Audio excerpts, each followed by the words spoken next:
موت ایک تلخ حقیقت کا نام ہے اور اس سے فرار ممکن نہیں ہے۔ دیکھیے دنیا کے اندر بہت سے مسائل ہیں، ان کے اندر اختلاف پایا جاتا ہے۔ کوئی وحدانیت کا قائل ہے اور کوئی وحدانیت کا قائل نہیں ہے۔ کوئی جناب عیسیٰ کو اللہ کا میسنجر، اللہ کا نبی، اللہ کا پیغمبر مانتا ہے اور کوئی جناب عیسیٰ کو اللہ کا بیٹا۔ کوئی بعد مرسل اعظم مولائے کائنات کی خلافت بلا فصل کا قائل ہے اور کوئی مولائے کائنات کو۔ تو دنیا کے اندر جتنے بھی مسئلے ہیں اس کے اندر آپ کو اختلاف مل جائے گا، لیکن موت کا مسئلہ ایک ایسا مسئلہ ہے کہ اس کے اندر کسی کو کوئی اختلاف نہیں ہے۔ اگر آپ ایک نان مسلم سے بھی پوچھئے تو وہ بھی کہے گا کہ موت حق ہے۔ اگر آپ ایک مسلمان سے پوچھئے تو وہ بھی کہے گا کہ موت حق ہے۔ اگر آپ اہل کتاب سے پوچھئے تو وہ بھی کہے گا کہ موت حق ہے۔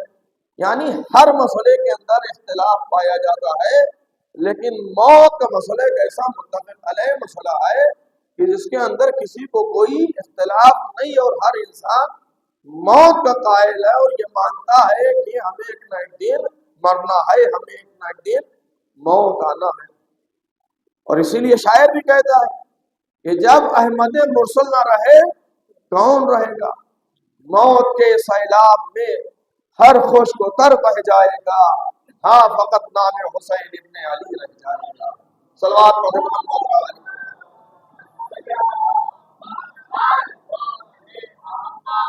تو یہ دنیا عزیزو یہ مستقر نہیں ہے ہمارا، اس دنیا کو آخرت کی کھیتی قرار دیا گیا، لہذا اس دنیا کے اندر جو کچھ ہم کریں گے آخرت کے اندر ہمیں اس کا پورا پورا بدلہ دیا جائے گا۔ چنانچہ پیغمبر اسلام کے جلیل القدر صحابی، جن کے لیے خود مرسل اعظم احمد مصطفیٰ حضرت محمد مصطفیٰ صلی اللہ علیہ وسلم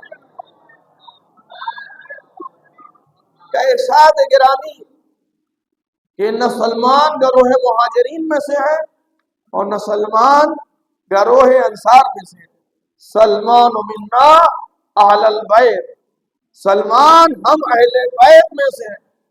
ایک قریش کے رہنے والے کو وہ شرف اور وہ فضیلت اور وہ افتخار حاصل نہ ہو سکا جو فارس کے آنے والے کو قصب پیغمبر سے مل گیا۔ تو وجہ کیا ہے کہ قریش کا جو ہے اس فضیلت کو درک نہ کر سکا، چونکہ ظرف کے اندر صلاحیت چاہیے۔ ایک صلوات پڑھ دے محمد اور آل۔